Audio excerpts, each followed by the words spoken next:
Selamat pagi, siang, sore, malam, dimanapun kalian berada, murid-murid yang terkasih.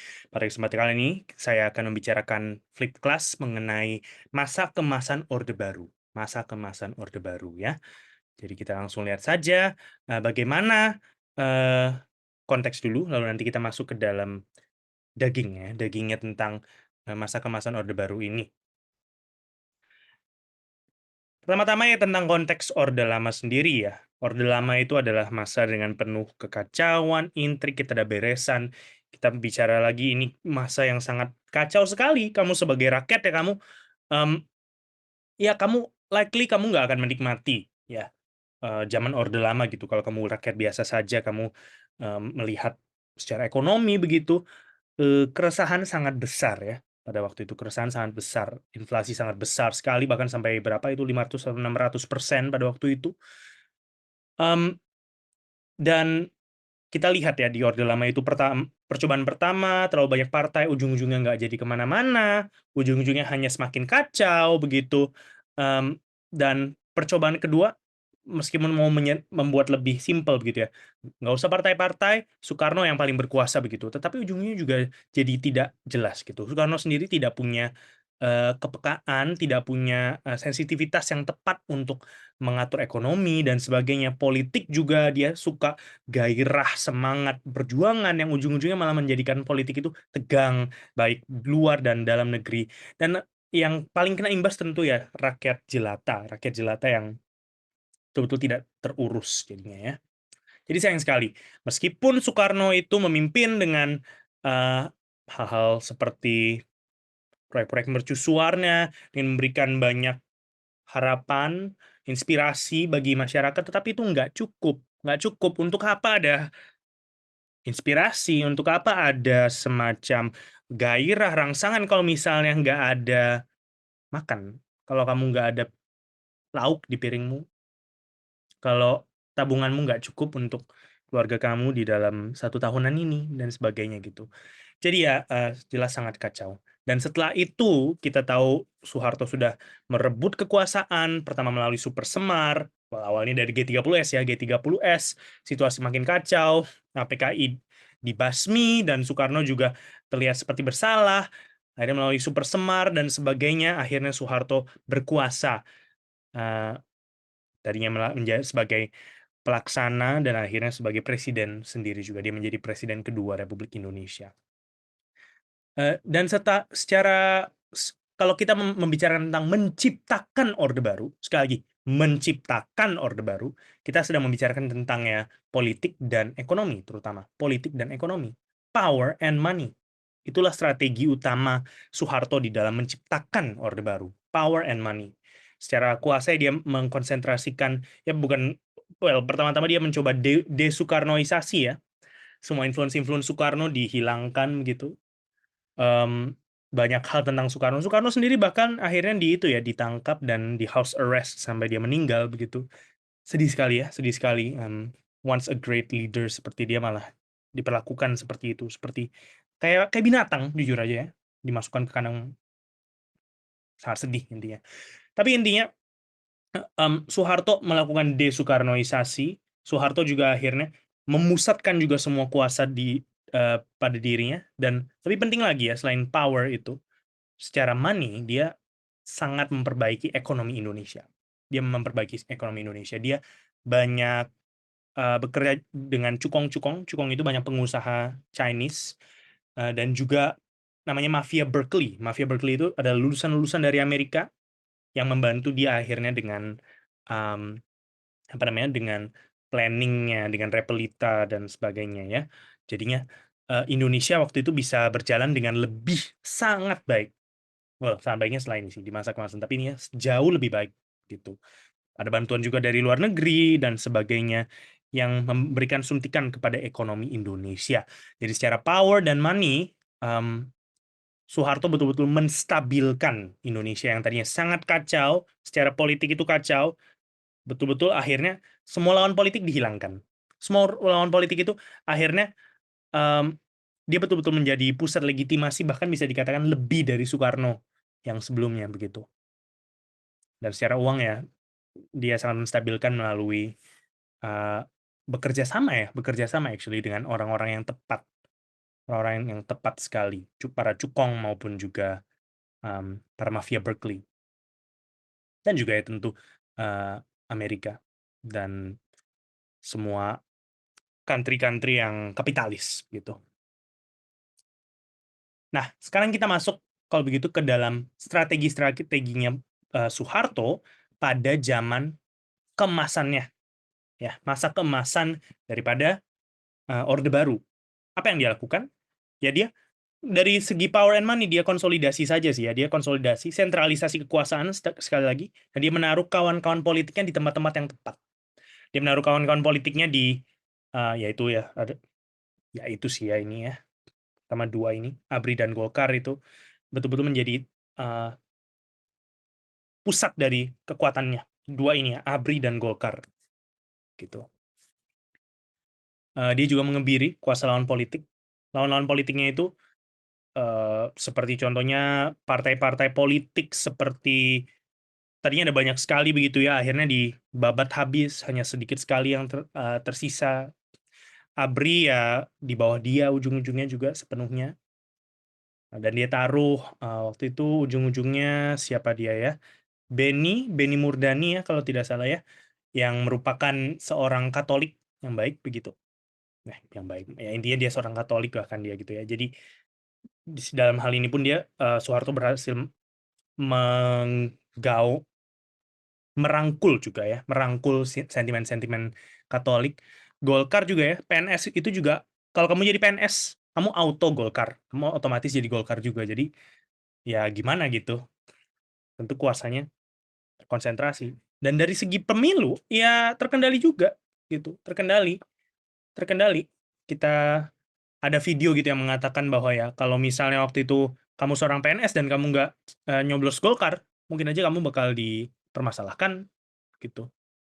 So, gimana? Struktur administrasi juga berhasil dia seragamkan dari tingkat pusat sampai desa begitu. Jadi semuanya makin rapi, bisa dia kendalikan. Sentralisasi ya, ini sangat sentralisasi, kuasa itu dipusatkan kepada Soeharto. Dan ini ini actually agak disayangkan juga gitu ya, karena daerah-daerah juga ujung-ujungnya nggak terlalu diperhatikan pada zaman Soeharto begitu. Padahal kalau kita belajar dari zamannya Mangkurat ya, Sultan Agung actually, Sultan Agung itu berhasil sekali salah satunya karena dia melakukan desentralisasi instead of sentralisasi kekuasaan. Dan terakhir juga Pancasila. Pancasila jadi, eee, alatnya Soeharto begitu ya, untuk membabat habis juga, eee, ideologi-ideologi lain gitu. Kalau ideologimu nggak sesuai dengan Pancasila dan kamu nggak mau menerima Pancasila sebagai basis ideologi organisasi tertinggi, ya ya you can't be an organization, gitu. Oke, kita lanjut.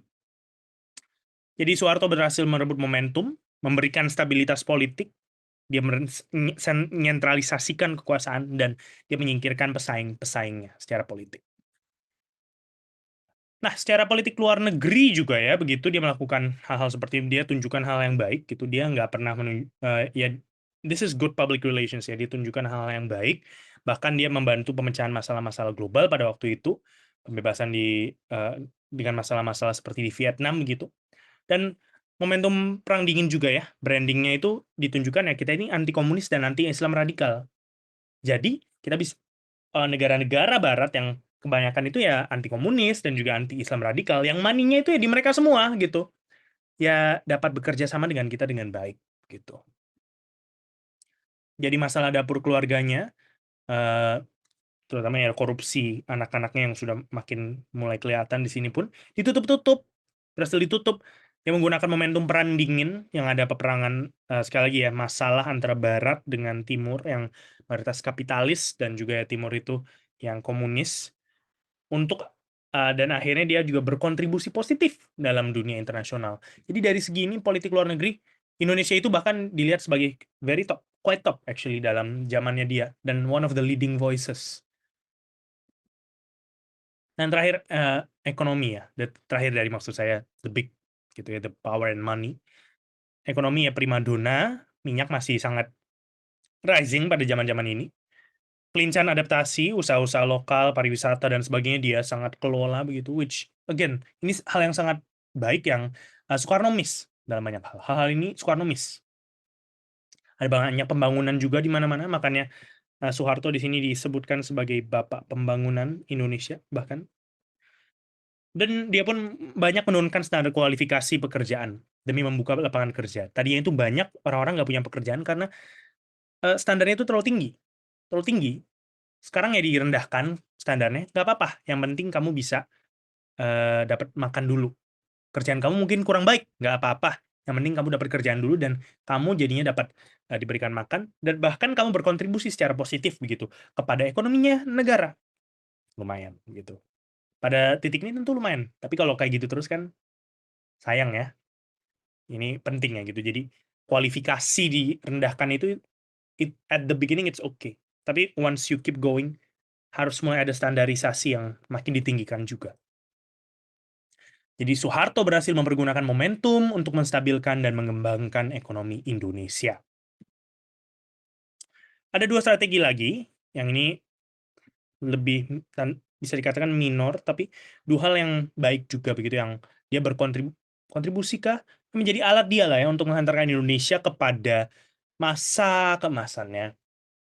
Jadi dari segi sosial budaya, ya dia secara pendidikan actually lumayan naik loh di sini. Secara tingkat pendidikan, taraf pendidikan, Indonesia itu naik. Tetapi kualitas, nah itu hal lain. Kualitas nggak naik. Bahkan dikatakan, kualitasnya mungkin bisa dikatakan di sini banyak rendah. Tetapi berkembang dengan pesat, dengan massal, begitu. Nggak apa-apa massal dulu, yang penting sudah ada yang teredukasi. Ya sekali lagi seperti logika tadi, this is good in the beginning. Tapi kalau begini terus, jadi sangat disayangkan. Actually, ini salah satu alasan kenapa sekarang tuh guru-guru tuh dipandang sangat rendah, profesi yang rendah. Kalau pada zaman dulu, kamu seorang guru, kamu itu seorang intelektual, kamu itu dilihat sebagai salah satu pemimpin desa. Tapi sekarang enggak kan? Sekarang kamu melihat guru ya, ya mungkin di SKC beda ya. Tapi anyway, kalau misalnya kamu guru, for the most part kamu akan diremehkan.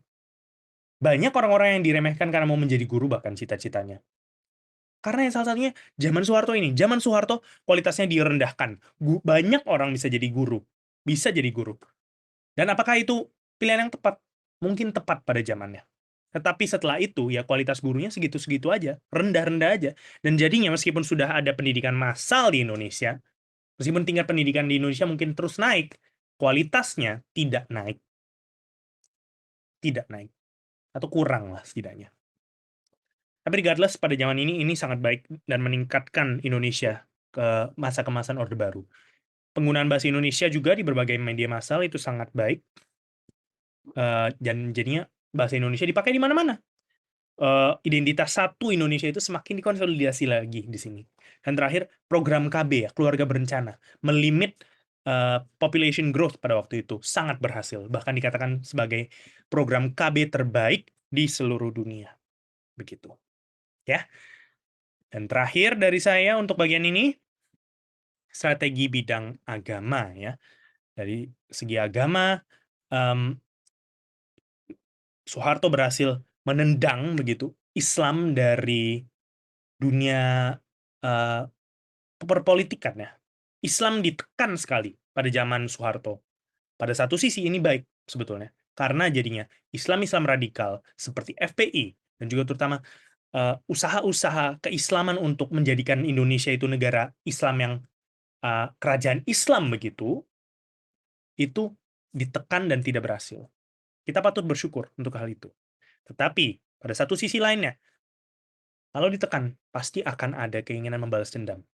Kalau ditekan, pasti kalau ada kesempatan untuk dilepaskan dari tekanan itu, kamu akan merebutnya dan kamu akan mengembangkan kubumu. Dan itulah yang terjadi sekarang, bukan? Di mana Islam semakin kuat dan bahkan yang radikal juga makin kuat. Dan selain itu pun, dia juga semakin mendekati kelompok-kelompok Islam yang ditekan juga begitu. Jadi bagi dia kalau misalnya kelompok Islamnya itu nggak terlalu radikal lah begitu, asalkan kamu nggak main politik ya udah nggak apa-apa. Aku dekati kamu deh. Aku dekati kamu gitu. Yang moderat-moderat aku dekati. Asalkan kamu nggak main-main politik, nggak apa-apa. Dan akhirnya diperalat juga gitu. Diperalat juga untuk mengendalikan eee, massa begitu. Tapi ya setidaknya pada zaman ini ya makin banyak orang yang religius actually. Jadi itu hal yang menarik. Tapi anyway, kira-kira ini yang bisa saya bagikan ya mengenai strateginya Soeharto di dalam masa kemasan Orde Baru, bagaimana ia mencapai begitu masa kemasannya Orde Baru. Jadi ada beberapa tadi, pertama politik dalam negeri, politik luar negeri, ekonomi, sosial budaya, maupun juga agama. Semua aspek kehidupan ini dia gunakan untuk mengantarkan Indonesia di dalam masa Orde Baru kepada masa keemasannya. Saya kira itu untuk yang kesempatan kali ini, sampai jumpa di kesempatan lainnya.